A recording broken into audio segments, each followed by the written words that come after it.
Our Mass intentions for today, June 18. Thanksgiving for the gift of life to Cora Guzman Aquino, Rashard Luis Luciano, for the blessings received of Nino Barcinal, Tess and Cesar Barcinal, for the grace of healing to Jerry Paciente.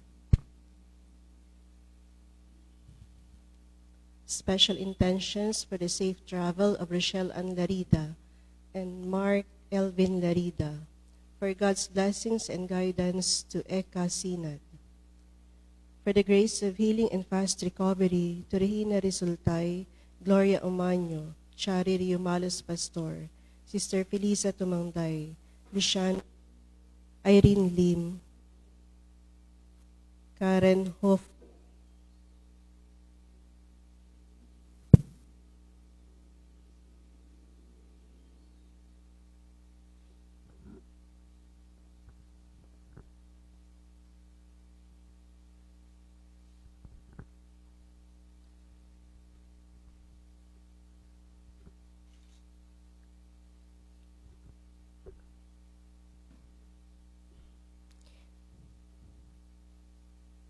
Mary and Annie Chu, for the repose of the souls of Felix Berto Elio Sr., Florentina and Leonel Abastillas, Susana Larida, Cedric Tating Encarnacion, Jose Rolly Sarmiento, Consolacion Ibido Sarmiento, Michael Akemihan, Violeta Magno, Jomari Alcala, Victoria Verde, Cesar Canovis, Consejo Banjola, the souls of all those enlisted in our mass cards, and all the souls in purgatory.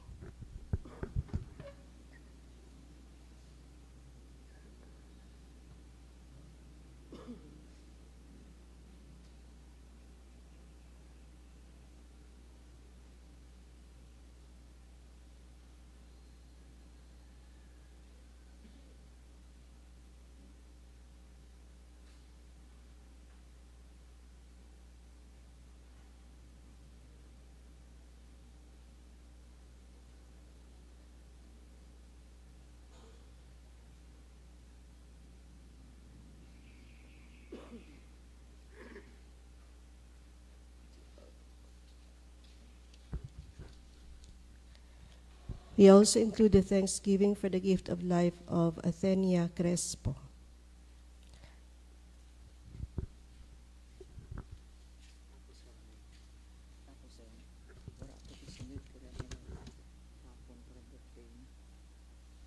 And also thanksgiving for the gift of life of Attorney Chafet Masculino.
In the name of the Father, and of the Son, and of the Holy Spirit.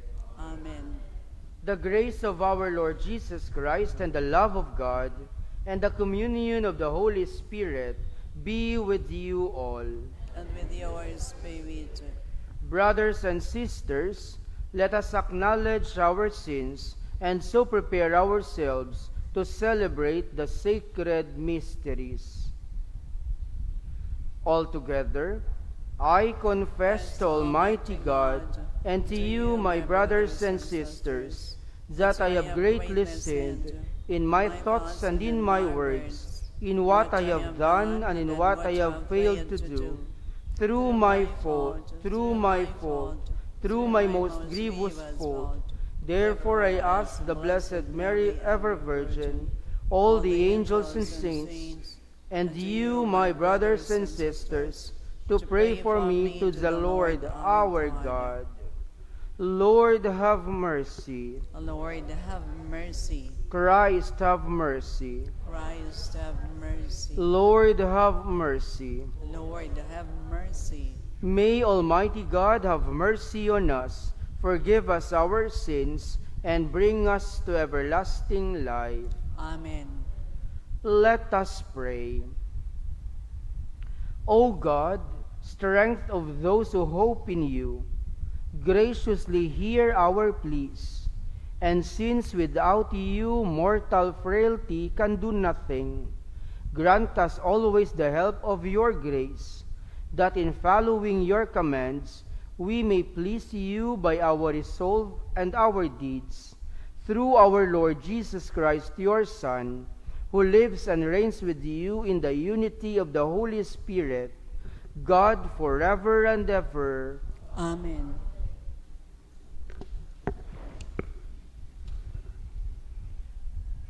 A reading from the first book of Kings. After the death of Naboth, the Lord said to Elijah the Tishbite, "Start down to meet Ahab, king of Israel, who rules in Samaria. He will be in the vineyard of Naboth, of which he has come to take possession. This is what you shall tell him. The Lord says, after murdering, do you also take possession? For this the Lord says, in the place where the dogs licked up the blood of Naboth, the dogs shall lick up your blood too." Ahab said to Elijah, "Have you found me out, my enemy?" "Yes," he answered, "because you have given yourself up to doing evil in the Lord's sight, I am bringing evil upon you. I will destroy you and will cut off every male in Ahab's line, whether slaves or freemen in Israel. I will make your house like that of Jeroboam, son of Nebat, and like that of Baasha, son of Ahijah, because of how you have provoked me by leading Israel into sin." Against Jezebel too, the Lord declared, "The dog shall devour Jezebel in the district of Jezreel." When one of Ahab's line dies in the city, dogs will devour him. When one of them dies in the field, the birds of the sky will devour him. Indeed, no one gave himself up to the doing of evil in the sight of the Lord as did Ahab, urged on by his wife Jezebel. He became completely abominable by following idols, just as the Amorites had done, whom the Lord drove out before the children of Israel. When Ahab heard these words, he tore his garments and put on sackcloth over his bare flesh. He fasted, slept in the sackcloth, and went about subdued. Then the Lord said to Elijah the Tishbite, "Have you seen that Ahab has humbled himself before me? Since he has humbled himself before me, I will not bring the evil in his time. I will bring the evil upon his house during the reign of his son." The word of the Lord.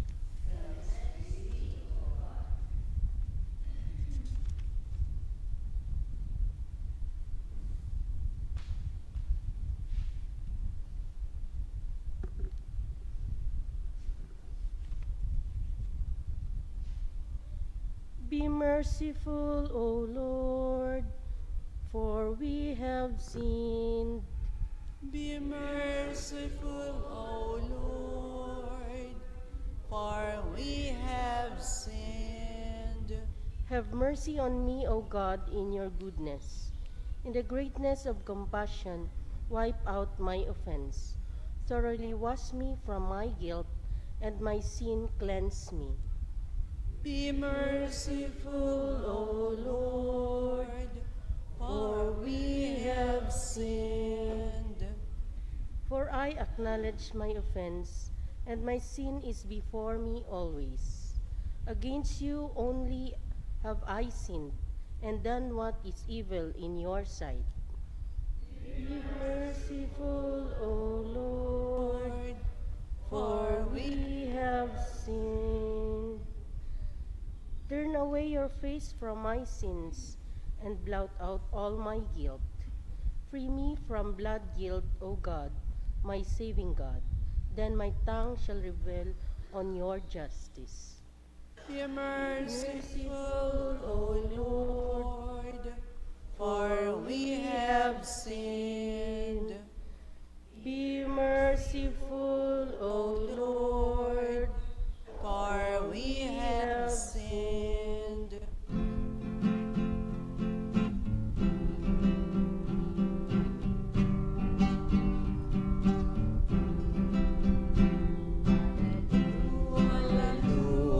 Hallelujah.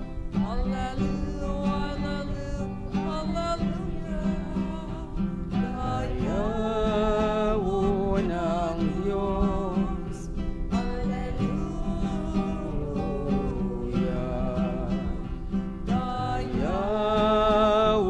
Yaon ang Diyos. Hallelujah.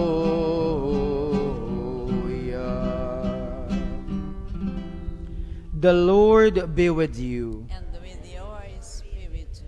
A reading from the Holy Gospel according to Matthew. Glory to you, O Lord. Jesus said to his disciples, "You have heard that it was said, 'You shall love your neighbor and hate your enemy.' But I say to you, love your enemies and pray for those who persecute you, that you may be children of your heavenly Father. For he makes his sun rise on the bad and the good, and causes rain to fall on the just and the unjust. For if you love those who love you, what recompense will you have?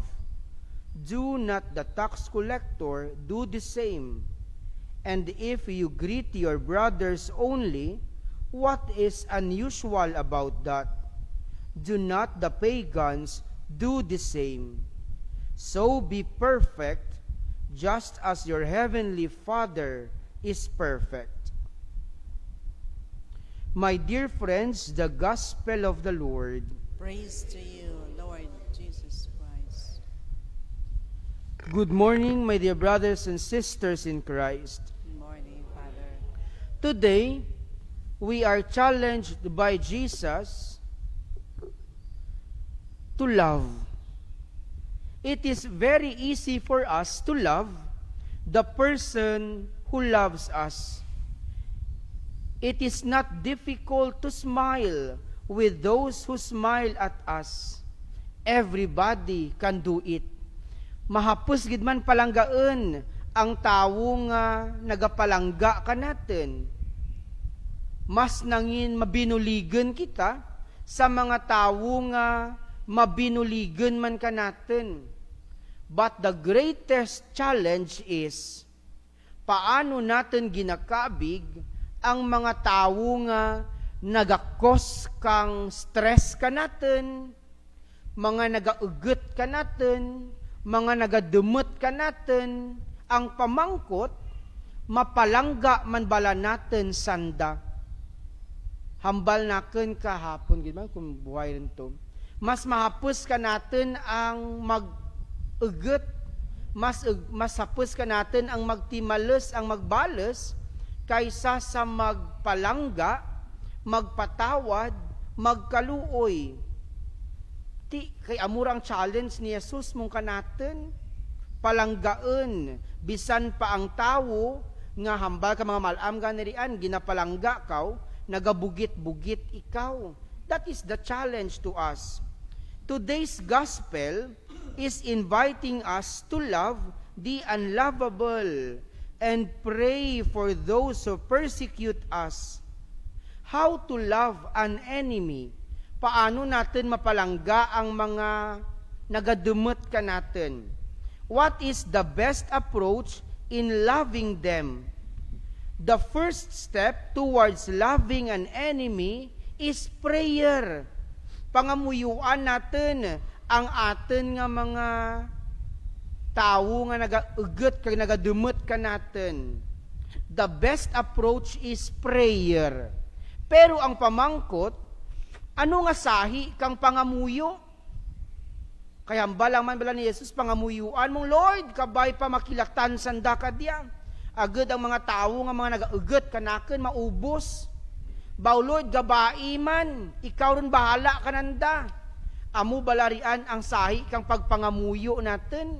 O kung ang pagpangamuyo, nga nagadara kang pagbago, hindi lamang para kananda, kundi para man sa atin kaugalingan, sa atin tagipusoon.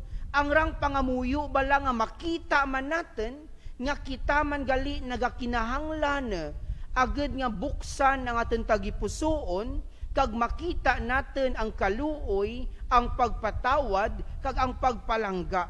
Amo diya ang una nga approach, ang pagpangamuyo nga nagadara kang pagbago, hindi lamang sa tao nga nagaugot ka natin, kundi sa atin man mismo kaugalingan. Sincere prayers can move mountains.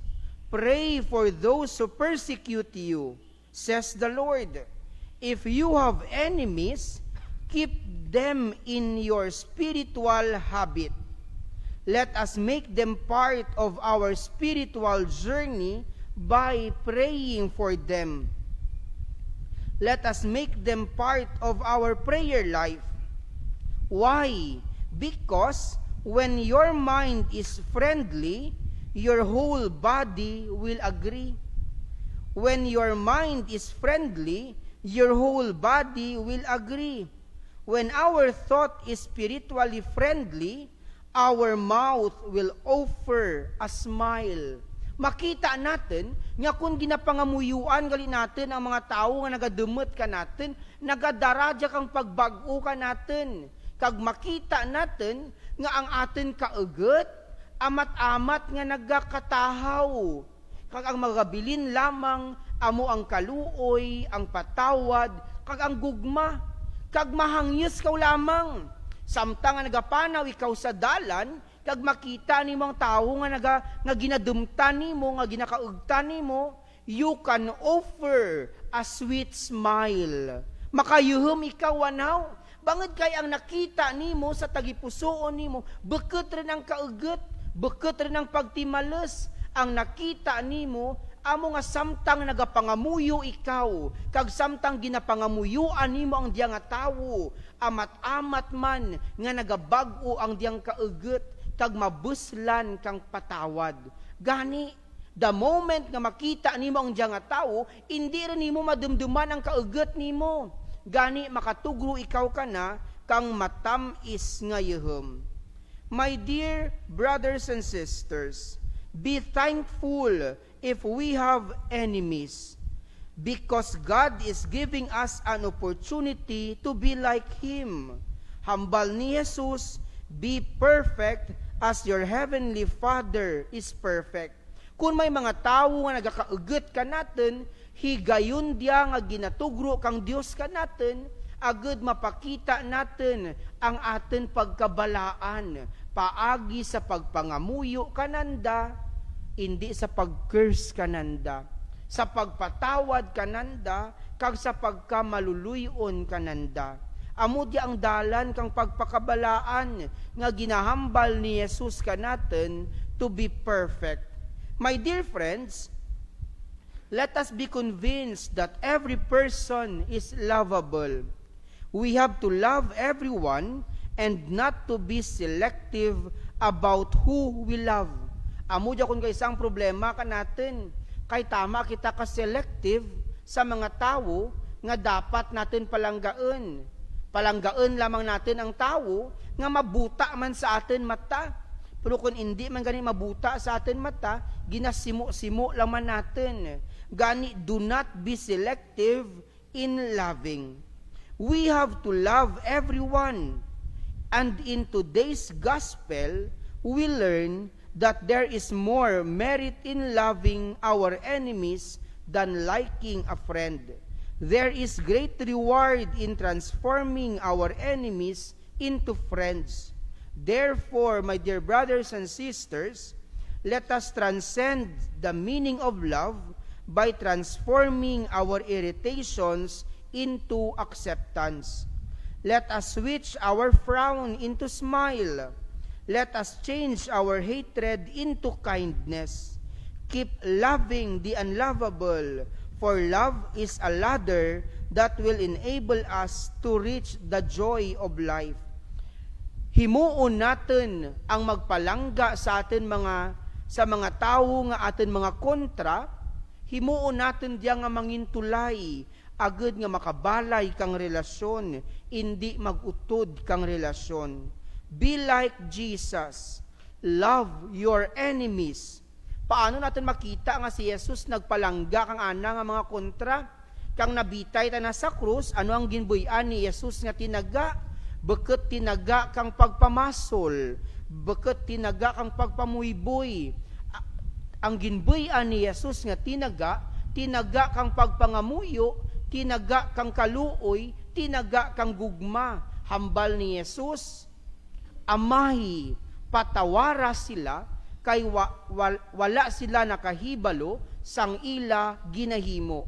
Andot nga mahambal dyan ni Jesus, bangod kay tanaman, nagsabat sa diyang panawagan, kang pagpatawad, kang mga tao, nga nagadumot, kang nagaugot ka na. Gani amudya ang password natin. Palanggaa ang mga tao nga nagadumot kanimo. Palanggaa ang mga tao nga nagakontra kanimo. Hindi sanda pag-i-judge. Amo man diya ang tinaga nga ginbuyan ni Mother Teresa. Amo gud permi ang akin ang hindi ugit permi malipatan ang hambal ni Mother Teresa. Hambal na, if you keep on judging people, you have no time to love them. If you keep on judging people, you have no time to love them. Ti amo gid man diya. Kung may tao kita nga ginaugtan, kag may tao kita nga ginadumtan, ano bala ang pinakamapos natin nga ginahimo? Gina-judge natin tana, ginapangitaan natin tana, kang ana man nga sala, agad nga may ibato kita, kag may ibalos kita. Pero ang pamangkot, ginintindi ko balatana, agad nga makita naken, nga mahapos gali ang magpalangga, mahapos gali ang magpatawad. Ti kabay pa, makita natin sa kadyang santos nga misa, ang panghangkat kang atin Ginoo. Palanggaa, patawara, bisan pa kun ka isa, mabudlay. Kabay pa. Palihog magtindag.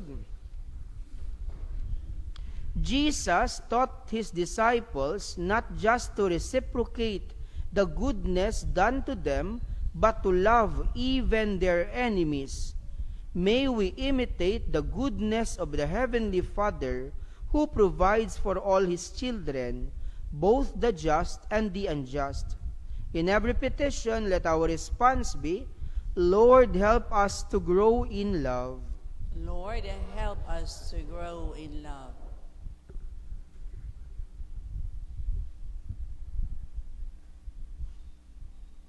Through the Church's proclamation of God's merciful love, may the balm of mercy and forgiveness reach everyone, both believers and those far away. We pray. Lord, help us to grow in love.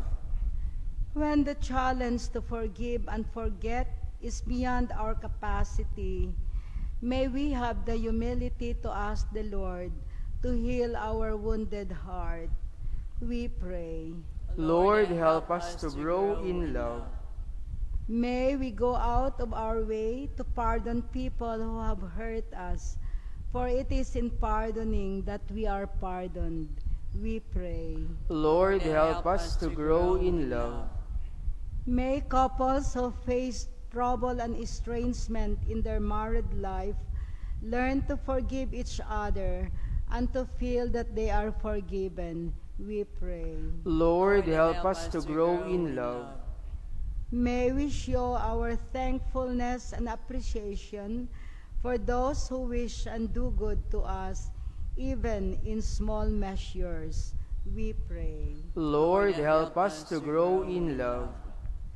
Merciful Father, your perfection is manifested in your unending mercy. Help us do good not only to those who are good to us, but to all, including our enemies. For in so doing, we will show that we are your children. This we ask through Christ our Lord. Amen. Amen.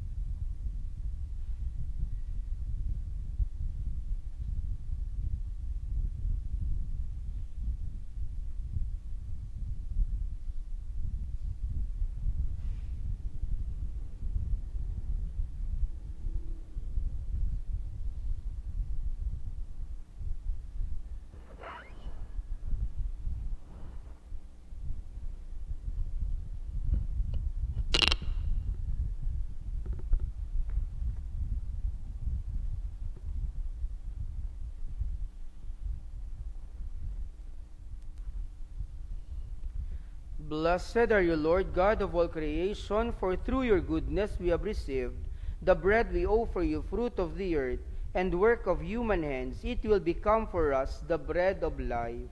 Blessed be God forever.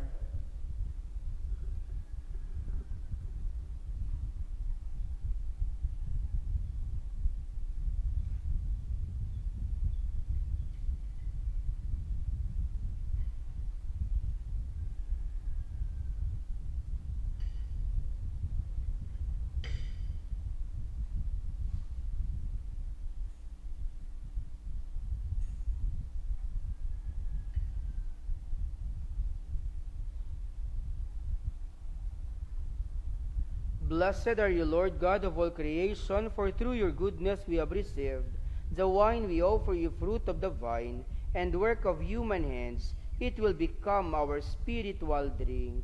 Blessed be God forever.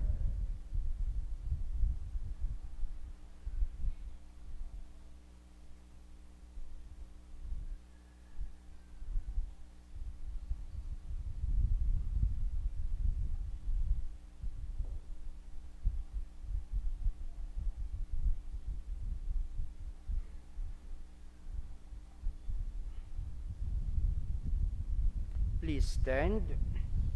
Pray, my dear brothers and sisters, that my sacrifice and yours may be acceptable to God, the Almighty Father. May the Lord accept the sacrifice at your hands for the praise and glory of his name, for our good and the good of all his holy church. O God, who in the offerings presented here provide for the twofold needs of human nature, nourishing us with food and renewing us with your sacrament, grant, we pray, that the sustenance they provide may not fail us in body or in spirit, through Christ our Lord. Amen. The Lord be with you. And with your spirit, Lift up your hearts. we lift them up to the Lord. Let us give thanks to the Lord our God. It is right and just. It is truly right and just, our duty and our salvation, always and everywhere to give you thanks, Lord, Holy Father, Almighty and eternal God, for although you have no need of our praise, yet our thanksgiving is itself your gift, since our praises add nothing to your greatness, but profit us for salvation, through Christ our Lord. And so, in company with the choirs of angels, we praise you, and with joy we proclaim, Holy, holy, holy Lord, God of hosts. Heaven and earth are full of your glory. Hosanna in the highest. Blessed is he who comes in the name of the Lord. Hosanna in the highest. You are indeed holy, O Lord, the fount of all holiness. Make holy therefore these gifts, we pray, by sending down your Spirit upon them like the dewfall, so that they may become for us the body and blood of our Lord Jesus Christ. At the time he was betrayed and entered willingly into his passion, he took bread, and giving thanks broke it, and gave it to his disciples, saying, Take this, all of you, and eat of it, for this is my body, which will be given up for you.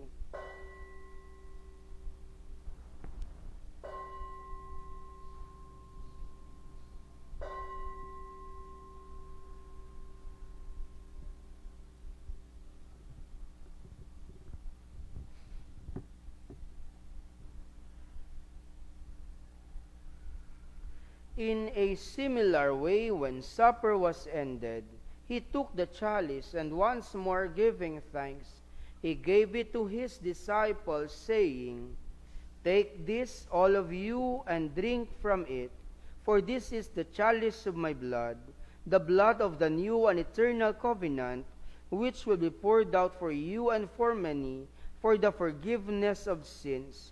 Do this in memory of me.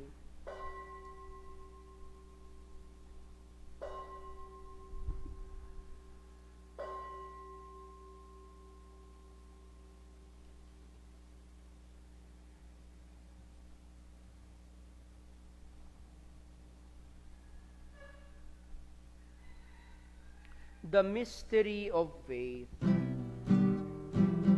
Si Kristo namatay, si Kristo nabanhaw, magkaroy ka mo, karika mo, Ginoong Jesus. Therefore, as we celebrate the memorial of his death and resurrection, we offer you, Lord, the bread of life and the chalice of salvation, giving thanks that you have held us worthy to be in your presence and minister to you. Humbly we pray that partaking of the body and blood of Christ, we may be gathered into one by the Holy Spirit. Remember, Lord, your church spread throughout the world, and bring her to the fullness of charity, together with Francis our Pope, and Marvin our Bishop, and all the clergy. Remember also our brothers and sisters who have fallen asleep in the hope of the resurrection, and all who have died in your mercy. Welcome them into the light of your face. Have mercy on us all, we pray, that with the Blessed Virgin Mary, Mother of God, with Saint Joseph, our beloved spouse, with all the apostles, and all the saints who have pleased you throughout the ages, we may merit to be co-heirs to eternal life, and may praise and glorify you through your Son, Jesus Christ.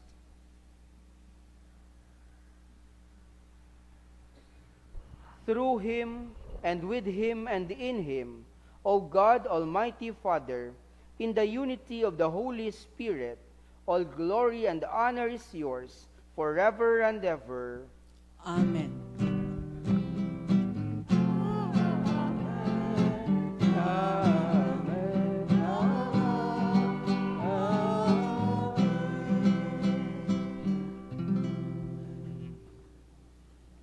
Please stand.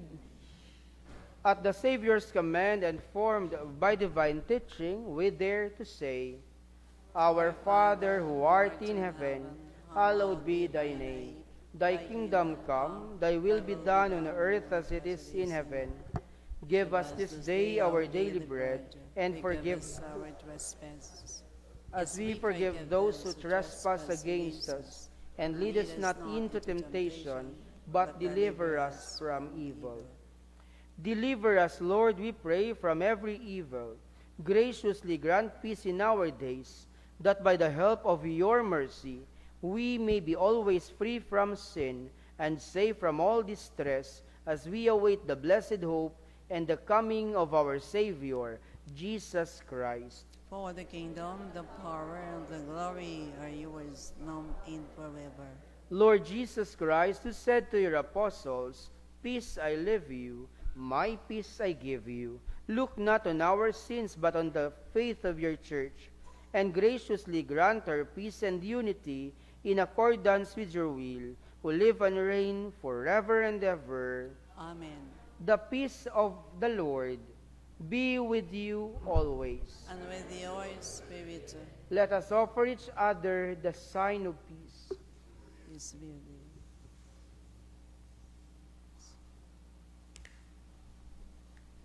Lamb of God, You take away the sins of the world, have mercy on us. Lamb of God, you take away the sins of the world, have mercy on us. Lamb of God, you take away the sins of the world, grant us peace.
Behold Jesus, the Lamb of God.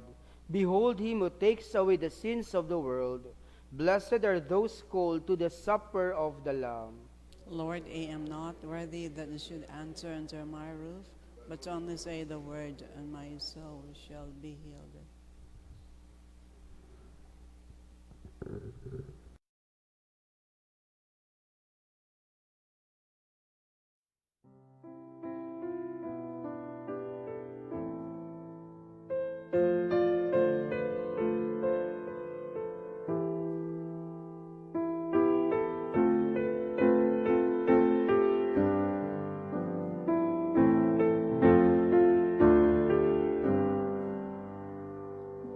My Jesus, I believe that you are present in the most holy sacrament. I love you above all things, and I desire to receive you into my soul. Since I cannot at this moment receive you sacramentally, come at least spiritually into my heart. I embrace you as if you were already there, and unite myself wholly to you. Never permit me to be separated from you. Amen.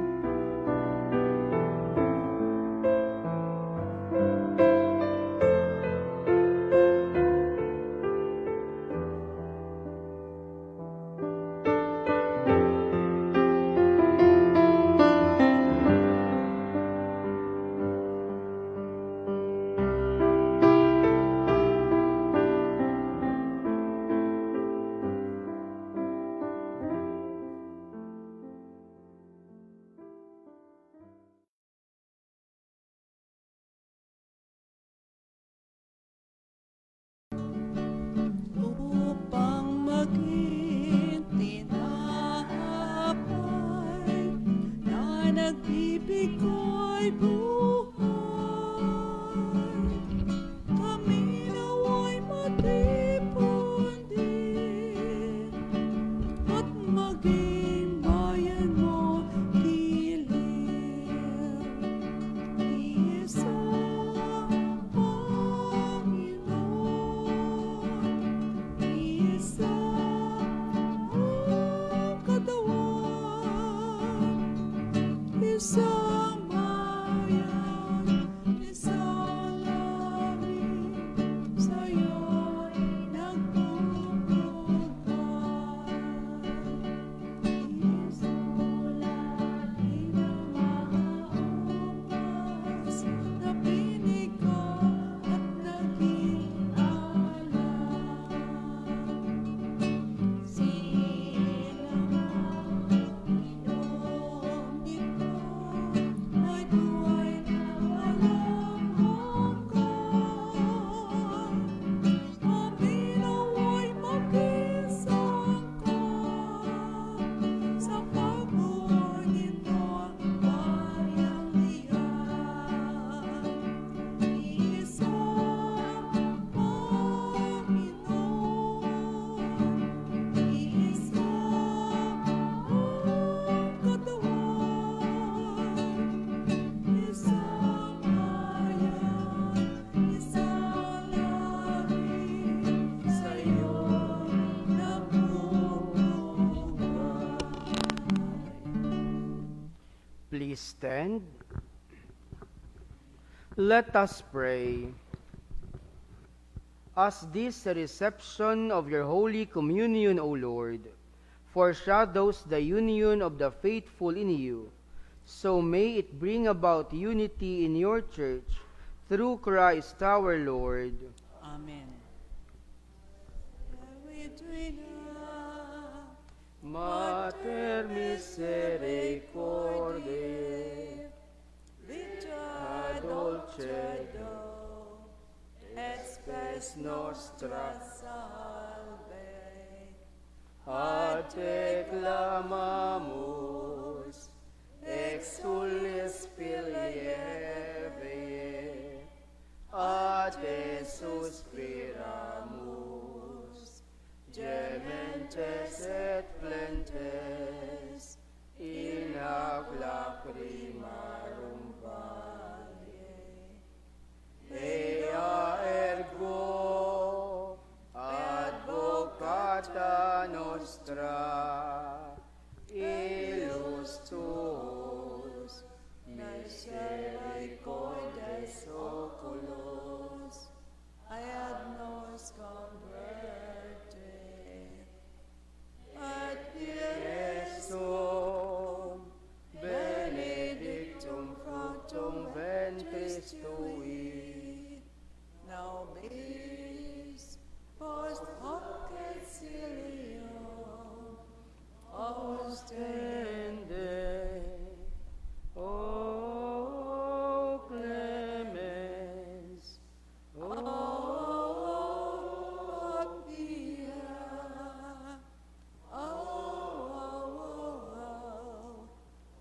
adalci, Virgo Maria. The Lord be with you, and with your spirit. and may the Almighty God bless you all, the Father, and the Son, and the Holy Spirit. Amen. Go in peace, glorifying the Lord by your life. The Mass is ended. Thanks be to God.